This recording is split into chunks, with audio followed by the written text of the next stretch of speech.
नमस्कार, हमारे चैनल वेदांत में आपका स्वागत है। दोस्तों, आज हम ईश्वर के स्वरूप को जानने की कोशिश करेंगे। ईश्वर कौन है? जिनसे विश्व का जन्म, स्थिति और प्रलय होता है, वे ही ईश्वर हैं। वे अनंत, शुद्ध, नित्य मुक्त, सर्वशक्तिमान, सर्वज्ञ और गुरुओं के भी गुरु हैं। और सर्वोपरि वे ईश्वर अनिर्वचनीय प्रेम स्वरूप हैं। यह सब व्याख्या अवश्य सगुण ईश्वर की है। तो क्या ईश्वर दो हैं? एक सच्चिदानंद स्वरूप जिसे ज्ञानी नेति नेति करके प्राप्त करता है, और दूसरा भक्त का यह प्रेममय भगवान। नहीं, वह सच्चिदानंद ही यह प्रेममय भगवान है। वह सगुण और निर्गुण दोनों है। यह सदैव ध्यान में रखना चाहिए कि भक्त का उपास्य सगुण ईश्वर ब्रह्म से भिन्न अथवा पृथक नहीं है। सब कुछ वही एकमेवा द्वितीय ब्रह्म है। पर हाँ, ब्रह्म का यह निर्गुण स्वरूप अत्यंत सूक्ष्म होने के कारण प्रेम और उपासना के योग्य नहीं। इसलिए भक्त ब्रह्म के सगुण भाव अर्थात परम नियंता ईश्वर को ही उपास्य के रूप में ग्रहण करता है।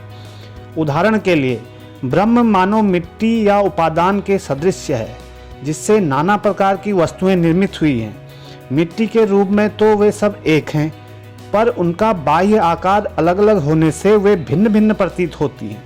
उत्पत्ति के पूर्व वे सब की सब मिट्टी में गूढ़ भाव से विद्यमान थी।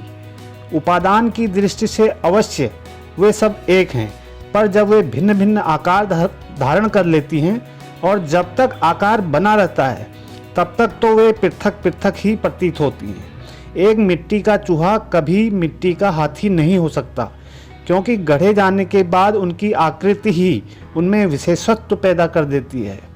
यद्यपि आकृतिहीन मिट्टी की दशा में वे दोनों एक ही थे। ईश्वर उस निरपेक्ष सत्ता की उच्चतम अभिव्यक्ति है, या यूँ कहिए, मानव मन के लिए जहाँ तक निरपेक्ष सत्य की धारणा करना संभव है, बस वही ईश्वर है। सृष्टि अनादि है और उसी प्रकार ईश्वर भी अनादि है। वेदांत सूत्र के चतुर्थ अध्याय के चतुर्थ पाद में यह वर्णन करने के पश्चात कि मुक्ति लाभ के उपरांत मुक्तात्मा को एक प्रकार से अनंत शक्ति और ज्ञान प्राप्त हो जाता है। व्यासदेव जी एक दूसरे सूत्र में कहते हैं, पर किसी को सृष्टि, स्थिति और प्रलय की शक्ति प्राप्त नहीं होगी, क्योंकि यह शक्ति केवल ईश्वर की ही है। इस सूत्र की व्याख्या करते समय द्वैतवादी भाष्यकारों के लिए यह दर्शाना सरल है कि परतंत्र जीव के लिए ईश्वर की अनंत शक्ति और पूर्ण स्वतंत्रता प्राप्त करना नितांत असंभव है। कट्टर द्वैतवादी भाष्यकार मध्वाचार्य ने वराह पुराण से एक श्लोक लेकर इस सूत्र की व्याख्या अपनी पूर्व परिचित संक्षिप्त शैली से की है। इसी सूत्र की व्याख्या करते हुए भाष्यकार रामानुज कहते हैं, ऐसा संशय उपस्थित होता है कि मुक्तात्मा को जो शक्ति प्राप्त होती है, उसमें क्या परम पुरुष की जगत सृष्टि, असाधारण शक्ति और सर्वनियंता की अंतर्भूत है, या कि उसे यह शक्ति नहीं मिलती और उसका ऐश्वर्य केवल इतना ही रहता है कि उसे परम पुरुष के साक्षात दर्शन भर हो जाते हैं। तो इस पर पूर्व पक्ष यह उपस्थित होता है कि मुक्तात्मा का जगत नियंत्रित्व प्राप्त करना युक्त है, क्योंकि शास्त्र का कथन है, वह शुद्ध रूप होकर परम एकत्व प्राप्त कर लेता है।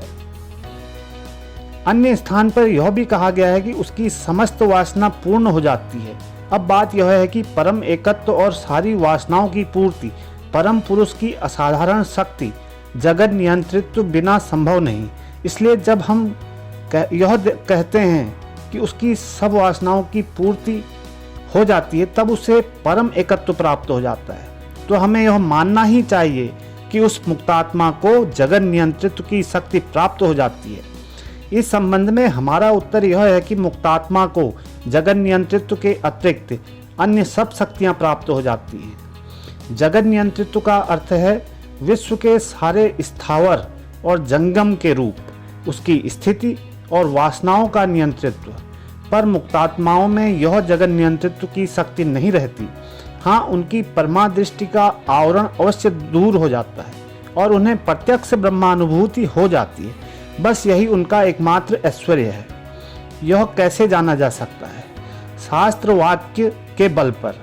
शास्त्र कहते हैं कि जगत नियंत्रित्व केवल परब्रह्म का गुण है।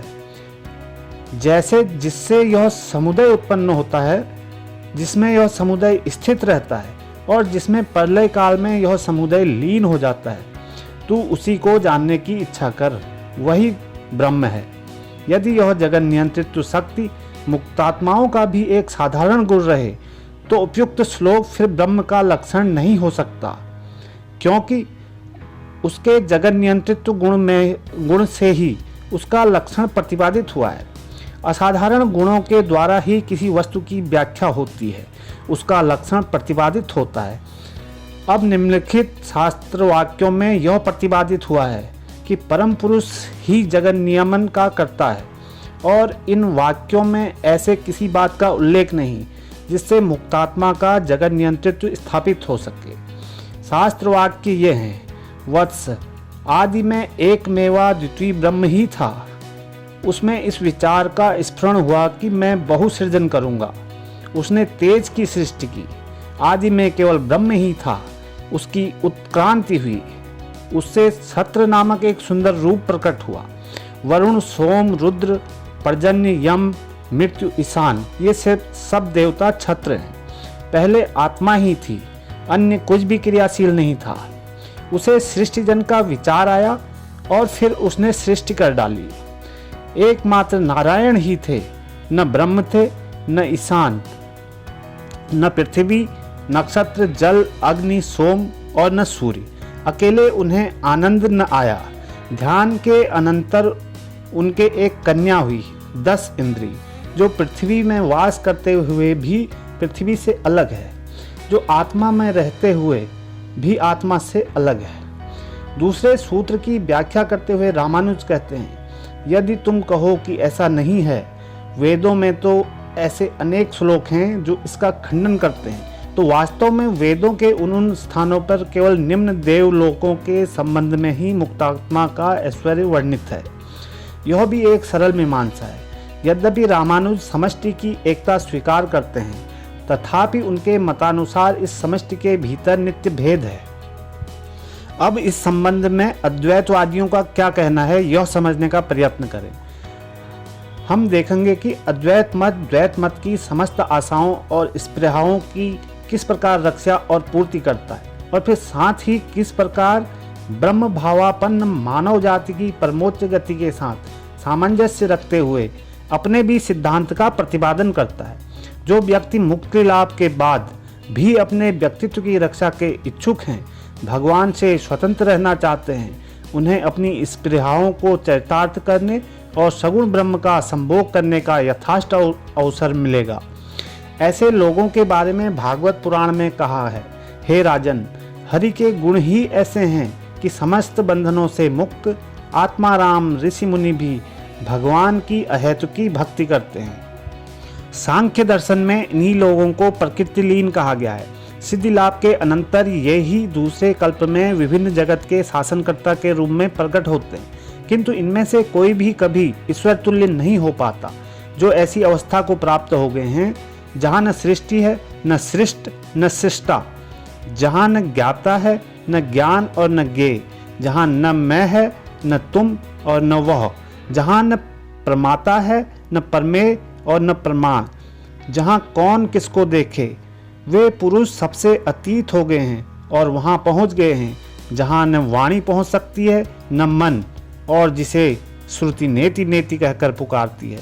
परंतु जो इस अवस्था की प्राप्ति नहीं कर सकते अथवा जो इच्छा नहीं करते, वे उस एक अविभक्त ब्रह्म को प्रकृति, आत्मा और इन दोनों में ओतप्रोत एवं इनके आश्रय स्वरूप ईश्वर इस त्रिधा विभक्त रूप में देखेंगे। जब प्रहलाद अपने आप को भूल गए तो उनके लिए न तो सृष्टि रही और न उसका कारण, रह गया केवल नाम रूप से अविभक्त एक अनंत तत्व। पर ज्यों ही उन्हें यह बोध हुआ कि मैं प्रहलाद हूँ, त्यों ही उनके सम्मुख जगत और कल्याणमय अनंत गुणागार जगदीश्वर प्रकाशित हो गए। यही अवस्था बड़भागी नंद नंदन गत प्राणा गोपियों की भी हुई थी। जब तक वे अहम ज्ञान से शून्य थी तब तक वे मानो कृष्ण की ही हो गई थी, पर ज्यों ही वे कृष्ण को उपास्य रूप में देखने लगी, बस त्यों ही वे फिर से गोपी की गोपी हो गई। और तब उनके सम्मुख पीताम्बरधारी माल्या विभूषित साक्षात मन्मथ के भी मन को मथ देने वाले मृदुहास्य रंजित कमल मुख श्री कृष्ण प्रकट हो गए। अतएव भक्ति केवल सगुण ब्रह्म के प्रति की जा सकती है। देहाभिमानियों को अव्यक्त गति कठिनता से प्राप्त होती है। हमारे स्वभाव रूपी स्रोत के साथ सामंजस्य रखते हुए भक्ति प्रवाहित होती है। यह सत्य है कि ब्रह्म के मानवीय भाव के अतिरिक्त हम किसी दूसरे भाव की धारणा नहीं कर सकते, पर क्या यही बात हमारी ज्ञात प्रत्येक वस्तु के संबंध में भी नहीं घटती? संसार के सर्वश्रेष्ठ मनोवैज्ञानिक भगवान कपिल ने सदियों पहले यह दर्शा दिया था कि हमारे समस्त बाह्य और आंतरिक विषय ज्ञानों और धारणाओं में मानवीय ज्ञान एक उपादान है। अपने शरीर से लेकर ईश्वर तक यदि हम विचार करें तो प्रतीत होगा कि हमारे अनुभव की प्रत्येक वस्तु दो बातों का मिश्रण है। एक है यह मानवीय ज्ञान और दूसरी है एक अन्य वस्तु, फिर यह अन्य वस्तु चाहे जो हो। इस अवश्यंभावी मिश्रण को ही हम साधारणतया सत्य समझा करते हैं और सचमुच आज या भविष्य में मानव मन के लिए सत्य का ज्ञान जहाँ तक संभव है वह इसके अतिरिक्त और अधिक कुछ नहीं। अतएव यह कहना कि ईश्वर मानव धर्म वाला होने के कारण असत्य है निरी मूर्खता है। यह बहुत कुछ पाश्चात्य विज्ञानवाद और सर्वास्तित्ववाद के झगड़े के सदृश है। यह सारा झगड़ा केवल इस सत्य शब्द के उलटफेर पर आधारित है। सत्य शब्द से जितने भाव सूचित होते हैं वे समस्त भाव ईश्वर भाव में आ जाते हैं। ईश्वर उतना ही सत्य है जितनी विश्व की अन्य कोई वस्तु, और वास्तव में सत्य शब्द यहाँ पर जिस अर्थ में प्रयुक्त हुआ है उससे अधिक सत्य शब्द का कोई और अर्थ नहीं। यही हमारी ईश्वर संबंधी दार्शनिक धारणा है। दोस्तों, आज के लिए इतना ही। मिलते हैं एक नए विषय के साथ। धन्यवाद।